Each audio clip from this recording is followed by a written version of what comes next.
Hello dear students, welcome back to smart knowledge. और प्यारे बच्चों, आज की जो वीडियो है उसमें हम डिस्कस करने वाले हैं जो एनुअल एग्ज़ाम है आपका सामाजिक विज्ञान का एसएसटी का 4 क्लास 9th, उसको हम आज इस वीडियो में कंप्लीट डिस्कस करेंगे। अगर आपने चैनल को सब्सक्राइब नहीं किया है तो जल्दी से चैनल को सब्सक्राइब भी कर लो।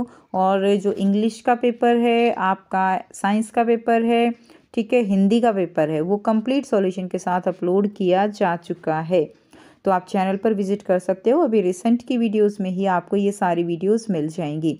अभी करते हैं हम एसएसटी का जो है एनुअल जो प्रैक्टिस पेपर आया है उसको। वही पैटर्न है आपका, मैक्सिमम मार्क्स आपके 80 हैं और समय आपका 3 घंटे का। कुछ यहाँ पे जो गाइडलाइन है बच्चों, ये आप यहाँ से पढ़ सकते हो कि कितने कितने मार्क्स के क्वेश्चन आपके आने वाले हैं। ये इंग्लिश में दी गई है। तो अब हम अपना जो पेपर है वो स्टार्ट करेंगे। सबसे पहले हमारे पास है खंड क मल्टीपल चॉइस क्वेश्चंस दिए गए हैं। फर्स्ट है गलत मिलान की पहचान कीजिए। तो गलत मिलान इसमें देखिए, हम थोड़ा सा बच्चों ये क्वेश्चंस जो है ज़्यादा डीपली डिस्कस नहीं करेंगे, नहीं तो फिर वीडियो बहुत लंबी हो जाती है। तो फर्स्ट क्वेश्चन का आंसर आपका बी रहेगा, गुरुला मंधाता यानी नेपाल। ये क्या है हमारा, ये गलत मिलान है। उसके बाद सेकंड है, निम्नलिखित में से कौन सी एक प्राथमिक क्षेत्र की क्रिया है, यानी प्राइमरी सेक्टर एक्टिविटी आपको बतानी है। तो प्राइमरी सेक्टर की एक्टिविटी कौन सी है, एग्रीकल्चर जो है यानी कृषि, वो प्राइमरी सेक्टर की एक्टिविटी है। नेक्स्ट देखिए, आपको यहाँ पे क्या करना है, आपको यहाँ पे करना है मिलान। क्लियर। तो इसमें आप, तो यहाँ पे जो दिया गया है देखिए, tax levied by the church, तो ये क्या आ जाएगा यहाँ पे। अगर हम पहले हिंदी मीडियम में देख लेते हैं, चर्च द्वारा लगाया जाने वाला कर, ये क्या होता है, इसको बोला जाता है टाइद। ठीक है, चर्च द्वारा लगाया जाने वाला कर क्या है, इसको क्या बोलेंगे हम, टाइद बोलेंगे। उसके बाद है यहाँ पे राज्य द्वारा लगाया जाने वाला कर क्या होता है, राज्य द्वारा लगाया जाने वाला कर टाइल होता है। उसके बाद है बास्तिल के किले का जो पतन है वो है 1789 और फ्रांस का गणतंत्र होना 1792 में। ठीक है, 1792। तो यहाँ से आप देख सकते हो कि इसमें जो भी सही मैच है वो हमारा आंसर सी जा रहा है। तो tax levied by the church है यहाँ पे टाइथ, और tax levied by the state है taille. Fall of the fort of Bastille ये हो जाएगा 1789 एंड फ्रांस बिकमिंग रिपब्लिक हो जाएगा 1792। ये आंसर हो जाएगा। उसके बाद नेक्स्ट देखिए, क्वेश्चन नंबर 4 है बच्चों, दी गई जानकारी के आधार पर नदी की पहचान करनी है जिसकी लेंथ है 60 किलोमीटर और ओरिजिन जिसका क्या है, जो छत्तीसगढ़ है उसकी हाईलैंड है, और ड्रेनेज एरिया जो है वो झारखंड और उड़ीसा है। तो इसका आंसर आपका हो जाएगा महानदी। ठीक है, answer will be B, Mahanadi. उसके बाद क्वेश्चन नंबर 5 है, निम्नलिखित में से गलत कथन की पहचान करनी है। तो इसमें से जब आप इसको अच्छे से पढ़ोगे तो इसमें आपका आंसर आ जाएगा सी, उत्पादन में मानव पूंजी की भूमिका नहीं होती है। तो ये गलत है, बाकी सारे आपके ठीक रहेंगे। तो उत्पादन में मानव पूंजी की भूमिका तो बहुत ज़्यादा होती है। ठीक है, मानव पूंजी को जो है एक तरह से टॉप क्लास पूंजी माना गया है। तो इसका आंसर हमारा क्या होएगा, सी हो जाएगा। उसके बाद नेक्स्ट देखिए, नीचे दिए गए महात्मा गांधी जी के विचारों को पढ़कर वाक्य को पूरा करना है। तो ये आपको कंप्लीट पढ़ना है। मैं भारत के लिए ऐसा संविधान चाहता हूँ जो उसे गुलामी और अधीनता से मुक्त करे। क्लियर। तो जो है मैं ऐसे भारत के लिए प्रयास करूंगा जिसे सबसे गरीब व्यक्ति भी अपना माने और उसे लगे कि उसके देश को बनाने में उसकी भी क्या है, भागीदारी है। तो इसमें मुक्त करे, और गरीब और अमीर के मध्य जो है क्या नहीं होगी, यहाँ पे भरेंगे गरीब और अमीर के मध्य खाई नहीं होगी। तो सी जो है इसका आंसर हो जाएगा आपका, C will be the right answer. There will be no difference between rich and poor. Next देखिए, HYV हाई यील्डिंग वैरायटी बीजों का जो है मुख्य उद्देश्य क्या है, मेन एम क्या है। तो इसका मेन एम क्या है कि जो यील्ड है ग्रेन पर प्लांट वो जो है क्या हो जाए, वो इंक्रीज हो जाए। तो इसका आंसर आपका ए रहेगा, increase in the yield of grain पर प्लांट, यानी आंसर विल बी ए, प्रति पौधा अनाज की मात्रा में वृद्धि। नेक्स्ट देखिए, नंबर 8 है, निम्नलिखित में से कौन सा कथन भारतीय संविधान के संदर्भ में सही है। तो भारतीय संविधान के संदर्भ में सही बताना है। तो भारतीय संविधान समतामूलक समाज की स्थापना पर बल देता है, यानी ये जो है एक सोसाइटी ऐसी चाहता है जो कि इक्वलिटी पे बेस्ड हो। भारतीय संविधान लोकतंत्रात्मक शासन पद्धति पर बल देता है, बिल्कुल ठीक है। Indian constitution envisages democratic system of governance. ठीक है, उसके बाद देखिए, Indian constitution envisages fraternity among it's citizen. तो ये भी ठीक है, आंसर आपका डी हो जाएगा, ऑल ऑफ द अबव। उसके बाद नेक्स्ट देखिए क्वेश्चन नंबर 9 है, राज के गांव की कुल जनसंख्या कितनी है? 5000 है और उसके गांव में जन्म लेने वाले शिशुओं की संख्या 20 है। तो आपको उसकी जन्म दर निकालनी है, उसकी जो है आपको बर्थ रेट निकालनी है। तो इसमें हम बर्थ रेट अगर हम देखें तो कैसे निकलेगी, तो बर्थ रेट निकलती है कि जो है लाइव बर्थ उस इस सेशन में कितने हैं, उसके गांव की टोटल जनसंख्या क्या है मल्टीप्लाइड बाय 1000। ठीक है, तो ये कट जाएगा और ये आ जाएगा 4। तो आंसर हमारा क्या आ जाएगा? डी आ जाएगा 4। क्लियर है? उसके बाद नेक्स्ट देखिए क्वेश्चन नंबर 10 है, टू ट्रीटाइजेज ऑफ गवर्नमेंट नामक बुक जो है वो किसने लिखी है? तो ये बुक लिखने वाले कौन है? John Locke. Two treatise of government written by John Locke. तो आपका आंसर सी हो जाएगा। नेक्स्ट देखिए क्वेश्चन नंबर 11 है, इसमें दिया गया है संकल्पना और कारण दिए गए हैं, सर्सन रीजन। तो आपको जो है उन्हीं 4 में से कोई एक आंसर देना होता है। तो यहाँ पे दिया गया है संकल्पना, देखिए क्या दी गई है, प्रथा फ्रांसीसी उपनिवेशों में दास प्रथा का उन्मूलन जैकोबिन शासन के क्रांतिकारी सुधारों में से एक था। ठीक है, क्योंकि दासों के साथ बेहद ही खराब व्यवहार होता था। तो ये दोनों ही सही हैं और ये इसके एक्सप्लेनेशन भी हम कहेंगे कि ठीक है। इंग्लिश में देख लेते हैं। एसरसन है, one of the most revolutionary social reform of the Jacobian rhyme was the abolition of slavery in the French colonies because slaves were treated very badly। तो इसका आंसर आपका ए हो जाएगा। Both assertion and reason are true and correct explanation। ना question number 12 है, नीचे दिए गए प्रश्न में 2 प्राकृतन दिए गए हैं, एक संकल्पना और दूसरा। ठीक है, तो इसमें देखिए भवन एक स्थायी पूंजी है। तो बिल्कुल ठीक है, भवन एक स्थायी पूंजी है, एक बार ही इन्वेस्ट करना पड़ता है और उत्पादन में भवन का कई वर्षों तक उपयोग होता है। तो इसका आंसर भी आपका ए ही होगा। ठीक है, इंग्लिश में भी देख सकते हैं बच्चों, बिल्डिंग एक फिक्स कैपिटल है और building are used in production for many years. तो answer will be A. Next देखिए क्वेश्चन नंबर 13 है, इसमें दिया गया है आपको कि भारत जो है एक प्रभुत्व संपन्न देश है, क्योंकि कोई भी देश भारत को आदेश नहीं दे सकता है। तो आंसर ए हो जाएगा। एंड दैट इज इंग्लिश में देख लेते हैं, Indian is a sovereign country, no country can order India. तो आंसर हमारा ए रहेगा। उसके बाद नेक्स्ट देखिए क्वेश्चन नंबर 14 हमें दिया गया है बच्चों। इसमें दिया गया है ब्रह्मपुत्र एक सदानिरा नदी है एंड ब्रह्मपुत्र हिमालय की नदी है। तो इसके अंदर हमारा क्या है कि दोनों ही ठीक हैं, लेकिन ये इसका एक्सप्लेनेशन जो है वो ठीक नहीं है। ब्रह्मपुत्र एक पेरिनियल रिवर है, ठीक है, यानी हर टाइम बहती है। तो ब्रह्मपुत्र एक हिमालयन रिवर है। तो इसका ये दोनों ही ठीक है, लेकिन इसके एक्सप्लेनेशन नहीं है। तो आंसर हमारा बी हो जाएगा। उसके बाद क्वेश्चन नंबर 15 दिया गया है, इसमें से गलत कथन की पहचान करनी है। तो गलत कथन क्या है कि उत्पादन में मानव पूंजी की भूमिका नहीं होती है, ये हमारा इसमें गलत कथन है। एंड सी जो है, human capital does not have any role in the production. C will be the right answer. Question number 16 है, फ्रांस की नेशनल असेंबली द्वारा किए गए सुधारों के संदर्भ में नीचे दिए गए विकल्पों में से सही विकल्प को आपको चुनना है। फर्स्ट है सामंती व्यवस्था का अंत है, चर्च द्वारा एकत्र किए जाने वाले करों को समाप्त कर दिया गया, चर्च के स्वामित्व वाली भूमि को चर्च के पास रहने दिया। ठीक है, इसमें आपको ऑप्शन दिए गए हैं, केवल 1 है, 1 और 2 है, 1 और 3 है, या सभी कथन सत्य हैं। तो इसमें सभी कथन जो है आपके क्या होंगे? सत्य होंगे। इंग्लिश में आप देख सकते हो, abolition of feudal system, abolition of taxes collected by the church, या churches were allowed to retain the land on by them. तो इसमें आपके जो है all the statements they are correct. तो डी आंसर आपका रहेगा। क्वेश्चन नंबर 17 जो दिया गया है, निम्नलिखित में से गलत कथन की पहचान करनी है। गुजरात और अरुणाचल प्रदेश के स्थानीय समय में 2 घंटे का अंतर है। ठीक है, और उसके बाद देखिए बी जो दिया गया है आपको यहाँ पर 23 डिग्री 30 अक्षांश उत्तर अक्षांश भारत को लगभग 2 बराबर हिस्सों में बांटती है। ये सब आपको दिया गया है। इसी तरह आपको इंग्लिश मीडियम में दिया गया है। तो इसका सही आंसर आपका रहेगा 17 का है आपका सी आंसर, इसमें ये गलत है। उसके बाद नेक्स्ट देखिए क्वेश्चन नंबर 18 है, जॉन ने स्नातकोत्तर तक की पढ़ाई की है लेकिन उसके पास कोई रोजगार नहीं है, बताइए कि यह किस प्रकार की बेरोजगारी है। तो ये कैसी बेरोजगारी है? ये शिक्षित बेरोजगारी है। ठीक है, बी आंसर रहेगा। उसके बाद यहाँ John has done post graduation, तो इंग्लिश में देखेंगे ना, but he doesn't have any work, which type of unemployment is this. तो ये एजुकेटेड अनएम्प्लॉयमेंट है। नेक्स्ट देखिए, पश्चिमी तटीय मैदान का दक्षिणी भाग क्या कहलाता है? The southern part of the western coastal plain is known as. तो ये क्या कहलाता है? मालाबार जो है कोस्ट कहलाता है। B will be the right answer. Next is गेहूं जो है वो किस प्रकार की फसल है, जायद है, खरीफ है, रबी है, उपरोक्त में से कोई नहीं। तो गेहूं वो किस प्रकार की है, एक रबी फसल है। तो सी इसका आपका आंसर हो जाएगा।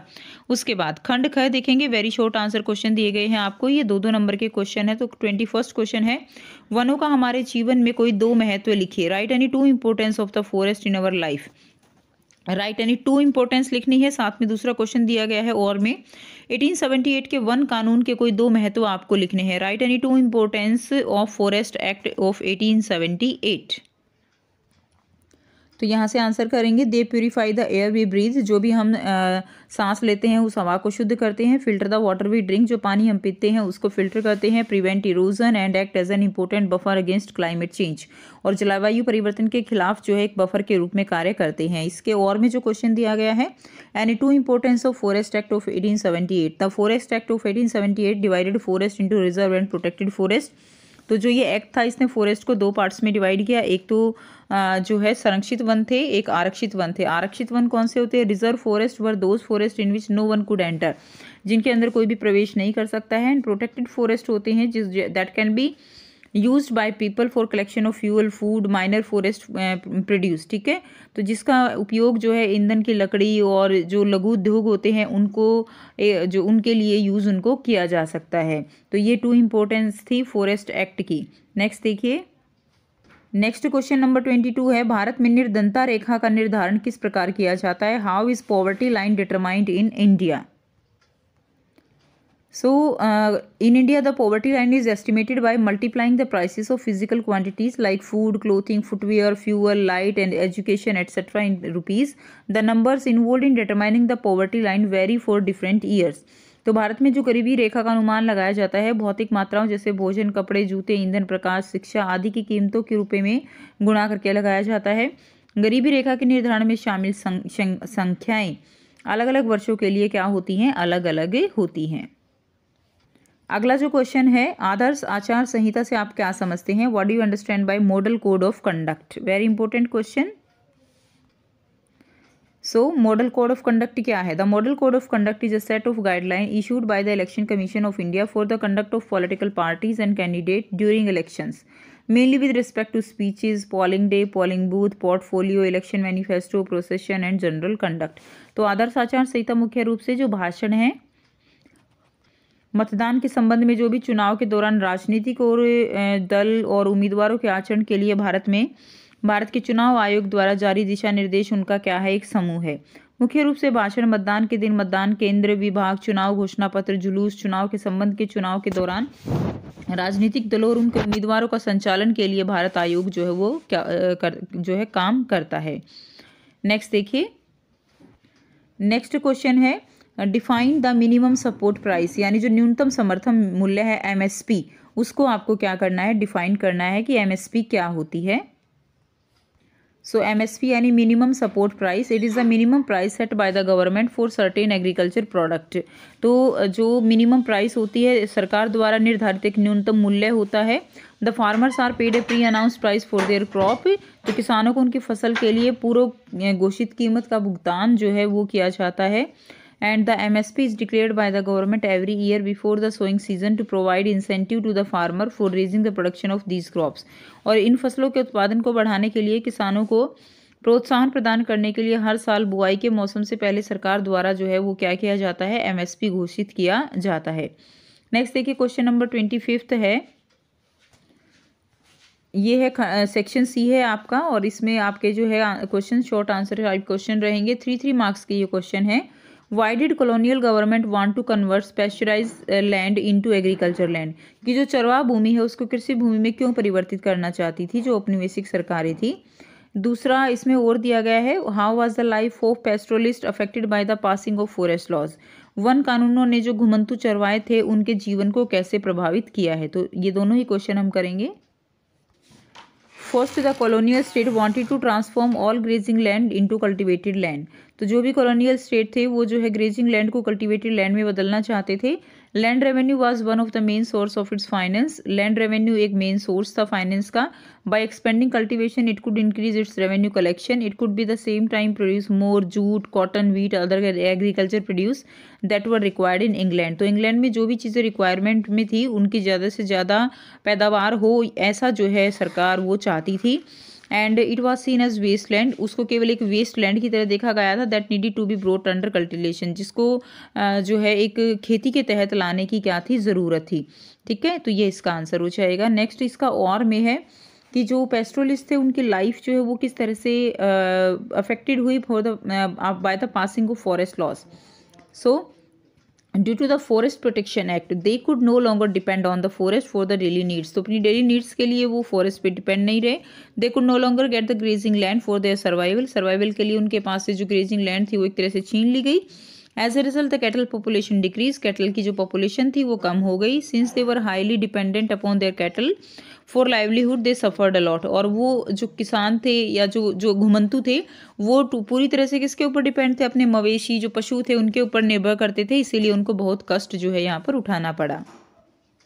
उसके बाद नेक्स्ट है क्वेश्चन नंबर 26 है explain the reason for migration. Migration के क्या रीज़न थे। माइग्रेशन यानी एक जगह से दूसरी जगह पर जो लोग जो है वो चले जाते हैं अपना सब कुछ छोड़ छाड़ कर, तो वो ऐसा क्यों होता है। So explain the reason of migration. तो some people move in search of work और economic opportunities to join family और टू स्टडी। तो लोग जो है वो क्या है एक जगह से दूसरी जगह पर इकोनॉमिक अपॉर्चुनिटी या अपनी फैमिली को ज्वाइन करने के लिए चले जाते हैं। Other move to escape conflict, ठीक है, कॉन्फ्लिक्ट, ठीक है, परसिक्यूशन, टेररिज्म और ह्यूमन राइट वायलेशन। कुछ लोग जो है टेरर के कारण ह्यूमन राइट का जो वायलेशन होता है यानी कहीं पे बहुत ज़्यादा इनइक्वलिटी होती है तो उन चीज़ों से परेशान होकर भी जगह छोड़ के चले जाते हैं। Still other move in response to the adverse effect of climate change. कुछ जो क्लाइमेट चेंज के कारण नेचुरल डिजास्टर हो जाता है, कोई इस तरह के एनवायरमेंटल फैक्टर हो जाते हैं कि वहाँ रहना मुश्किल हो जाता है, तो ये भी रीज़न हो सकते हैं माइग्रेशन के। नेक्स्ट क्वेश्चन दिया गया है दैट इज क्वेश्चन नंबर 27। समानता के अधिकार का विश्लेषण कीजिए। Analyse the right to equality की राइट टू इक्वलिटी क्या है। सो क्वेश्चन नंबर 27 है analyse the right to equality. Article 14 treat all people the same in the eyes of the law. This provision state that all the citizen will be treated equally before the law.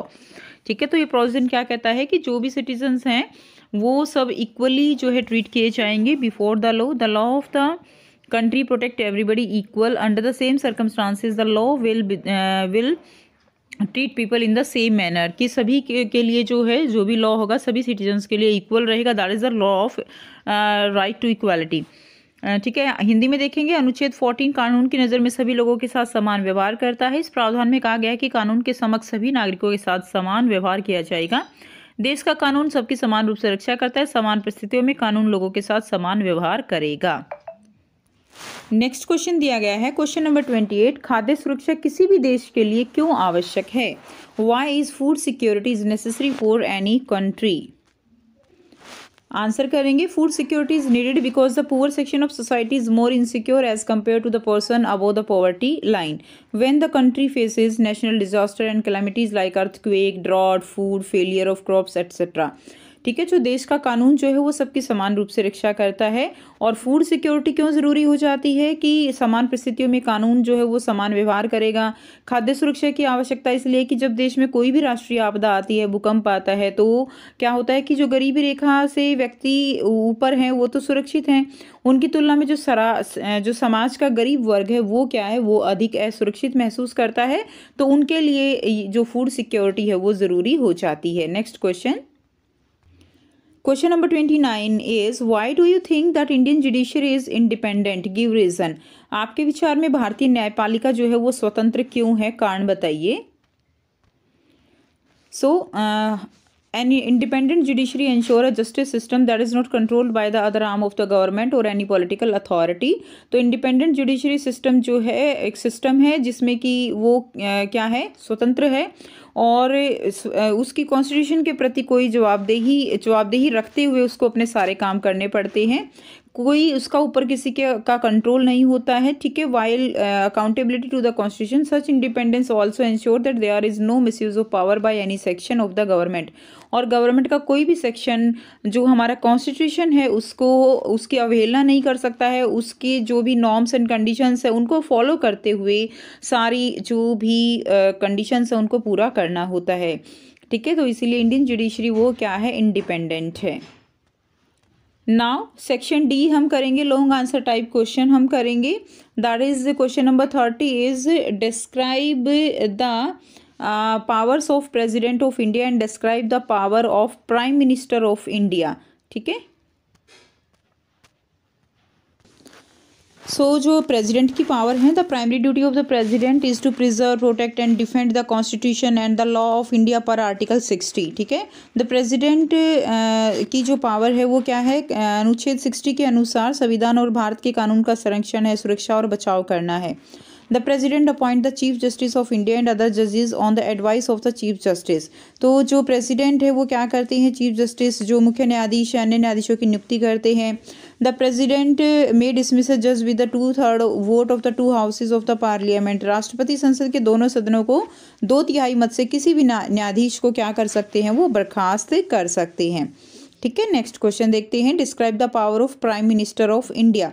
India के जो prime minister है उनकी क्या power है। The prime minister act as the leader of the house of the chamber of parliament, generally the Lok Sabha they belongs to, ठीक है। तो जो प्राइम मिनिस्टर हैं act as the leader of the house of chamber of parliament, generally Lok Sabha, तो लोकसभा के जो house होता है उसके लीडर होते हैं।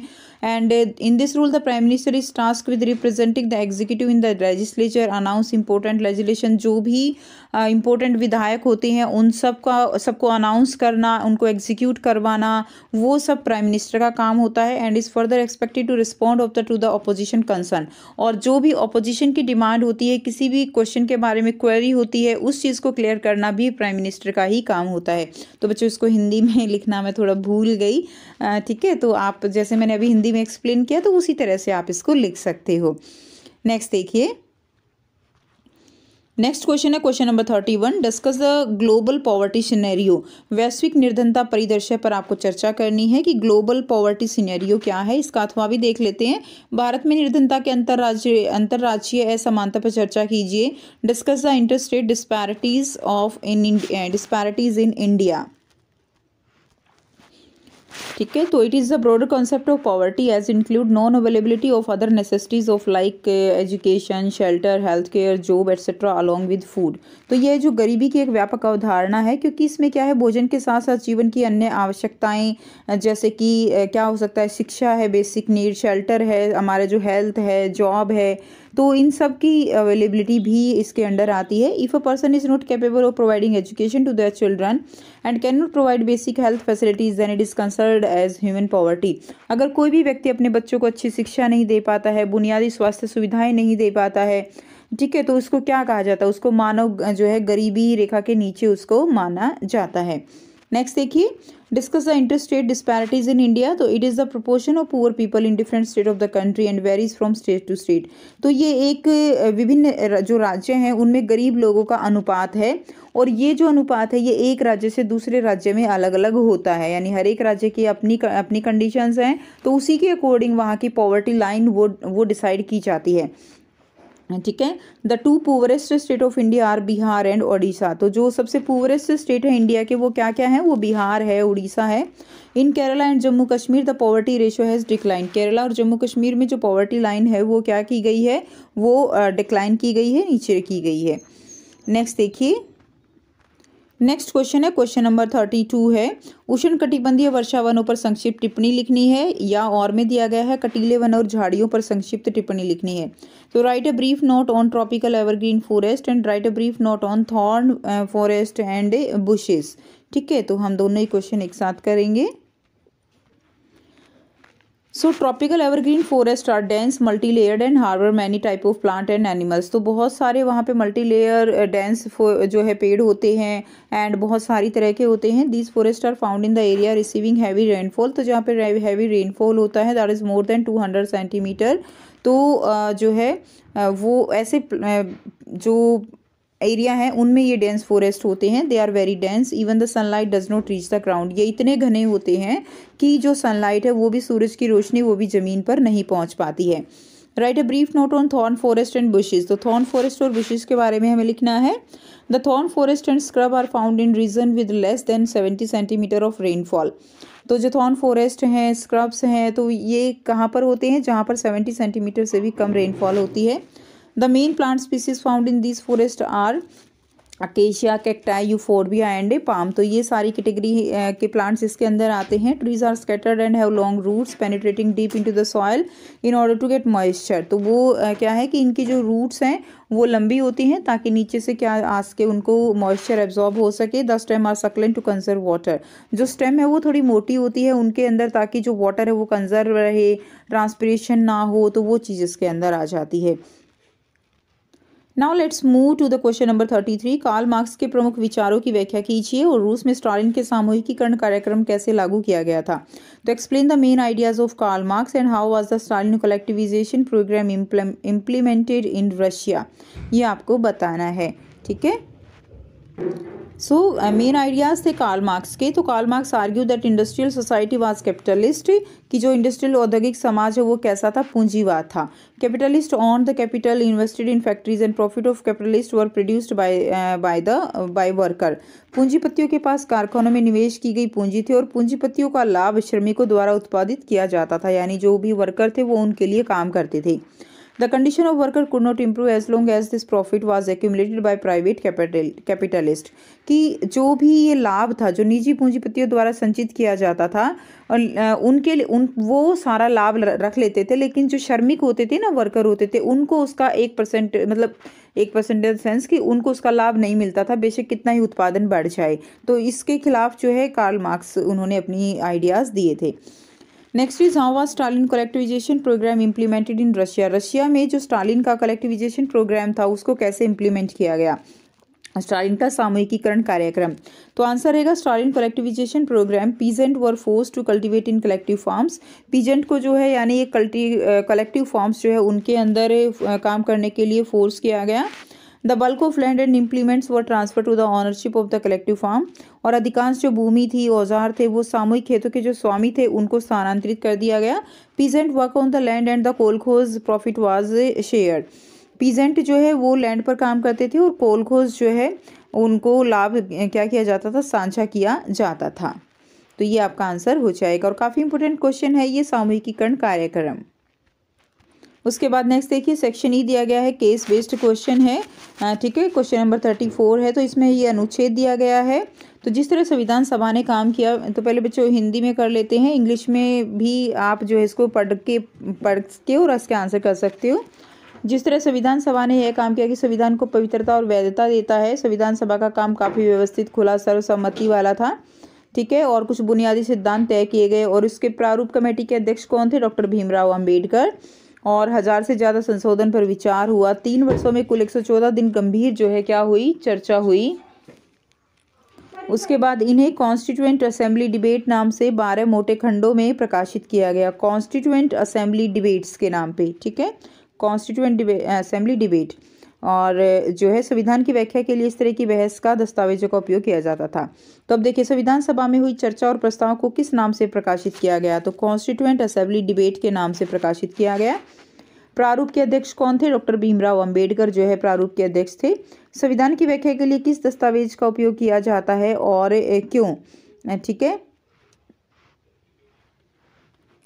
तो संविधान की व्याख्या के लिए किस तरह का, जो भी जिसके बारे में बहस करनी होती है तो उसके दस्तावेजों का प्रयोग किया जाता है। तो संविधान की व्याख्या के लिए बहस के दस्तावेजों का उपयोग किया जाता है और इन्हीं बहस के प्रावधान के पीछे की सोच और तर्क को जो है समझा जा सकता है। तो यहाँ से इसका आंसर आप लिख देंगे। क्लियर? उसके बाद नेक्स्ट देखिए, ये इंग्लिश में दिया गया है। तो बच्चों बहुत ही आसान है, फर्स्ट का आंसर आपका हो जाएगा यहाँ से जो हमने अभी ऊपर किया था, ठीक है। इसमें कहाँ दिया गया है?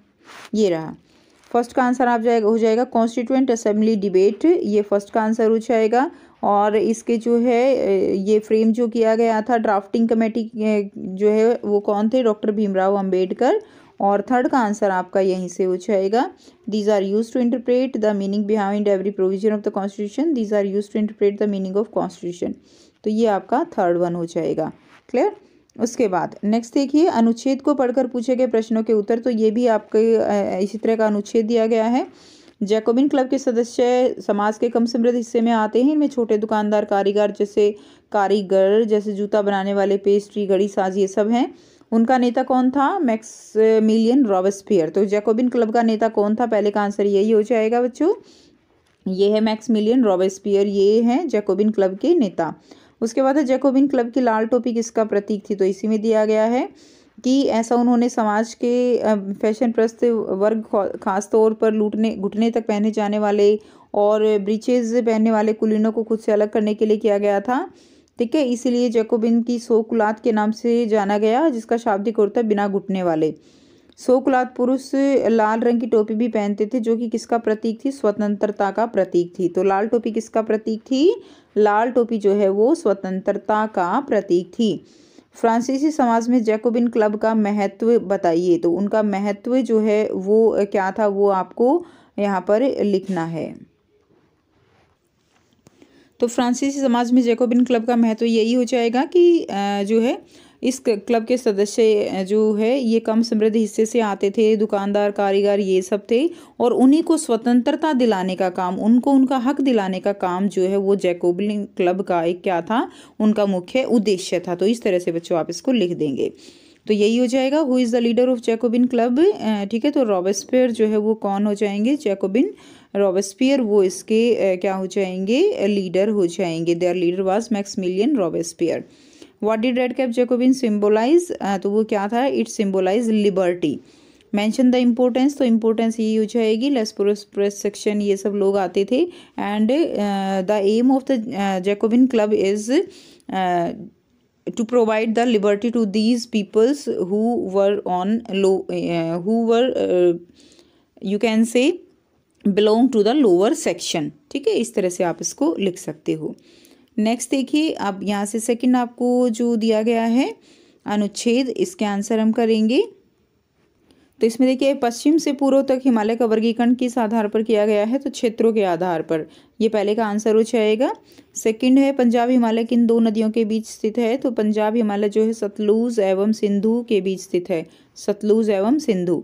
तीसरा है, पूर्वी पहाड़ियों की कोई दो विशेषताएं बताइए। तो ये पहाड़ियाँ उत्तर पूर्वी राज्यों से होकर गुजरती है और मजबूत बलुआ पत्थरों के अवसादी सेल से बनी है। ये घनी जंगलों से ढकी हुई है। तो यहाँ से लेकर यहाँ तक आप इसका आंसर लिख सकते हैं, लास्ट तक भी लिख सकते हैं। इंग्लिश मीडियम में भी यही रहेगा कि ये जो है किसके बेस पे डिवाइड किया गया है, on what basis the Himalayan divided from west to east. So on the basis of region from west to east. Between which two river Punjab Himalaya present? That is it is present between Indus and Sutlej. Third जो दिया गया है, what are the mention two features? तो two features यहाँ से हो जाएंगे, these hills running through the eastern state composed of sedimentary rocks covered with dense forest, they mostly run as parallel range and valleys. तो ये आपका यहाँ से यहाँ तक आंसर हो जाएगा, थर्ड वाला। उसके बाद देखिए, नेक्स्ट आपको दिए गए हैं मैप बेस्ड क्वेश्चन। तो आपको बताना है एक मित्र राष्ट्र, एक धुरी राष्ट्र। ठीक है, ये बताना है। एंड उसके अलावा जो है यहाँ पर हिमाचल प्रदेश, आपको ये राजनीतिक मैप, इंडिया के मैप में आपको हिमाचल प्रदेश, अनाईमुड़ी, बिहार, कोंकण, वुलर झील, ये आपको एक्सप्लेन करने हैं। सो जो टू प्लेस आपको मार्क करने हैं, outline political map of the world, वो है एक एलाइड नेशन और एक एक्सिस पावर। ठीक है, एक मित्र राष्ट्र और एक दूरी राष्ट्र। तो इसमें देखिए ए और बी दिया गया है। तो ए जो है ये यहाँ पे क्या है, ये है इंग्लैंड, और बी क्या है, बी है यहाँ पे टर्की। तो ये आप यहाँ पे मार्क कर लेंगे, इंग्लैंड एंड टर्की। ठीक है, ए इंग्लैंड हो जाएगा, बी जो है वो टर्की हो जाएगा। उसके बाद नेक्स्ट देखिए, नेक्स्ट क्या दिया गया है आपको यहाँ पे, हिमाचल प्रदेश, अनाईमुड़ी, बिहार, कोंकण और वुलर लेक। ये आपको इंडिया के मैप पे इनको आपको शो करना है। सो ए में आपको कहा गया है हिमाचल प्रदेश, तो ये जो है आपका हो जाएगा ए हिमाचल प्रदेश। बी जो है क्या है, अनाईमुड़ी, तो ये हो जाएगा बी अनाईमुड़ी। ठीक है, सी जो है क्या है, सी आपका कहा गया है बिहार, तो सी हो जाएगा यहाँ पे बिहार। ठीक है, उसके बाद डी क्या था, डी आई थिंक कोंकण तट था। ठीक है, डी हो जाएगा यहाँ पे कोंकण तट। और उसके बाद था ई जो है वुलर लेक। तो वुलर लेक आपका कुछ यहाँ जो है इसकी जो लोकेशन आपकी रहेगी लगभग इधर रहेगी वुलर लेक की। ठीक है, तो बच्चों ये आपका ई हो जाएगा। तो ए हमारा हिमाचल प्रदेश हो गया और बी जो है वो इधर आ जाएगा नीचे जो हमने अभी किया था अनाईमुड़ी। सी हमारा बिहार आ जाएगा और डी हमारा इधर कोंकण तट आ जाएगा और ई जो है हमारा आ जाएगा वुलर लेक। क्लियर। तो ये थे आपके मैप के क्वेश्चंस जिसमें आपने एक इंडिया का मैप किया, एक वर्ल्ड के मैप पे किया। बाकी आपको यहाँ पे विजुअली चैलेंज स्टूडेंट्स के लिए दिया गया है, तो आप चाहो तो इनको भी कर सकते हो। सो ये था स्टूडेंट्स आपका complete practice paper. I hope आपको सारे क्वेश्चंस बच्चों समझ में आए हैं। अगर वीडियो अच्छी लगी तो ज़रूर इसको लाइक कीजिएगा, शेयर कीजिएगा और चैनल को सब्सक्राइब कीजिएगा। मिलते हैं आपसे नेक्स्ट वीडियो में। Till then take care, bye bye, have a nice day.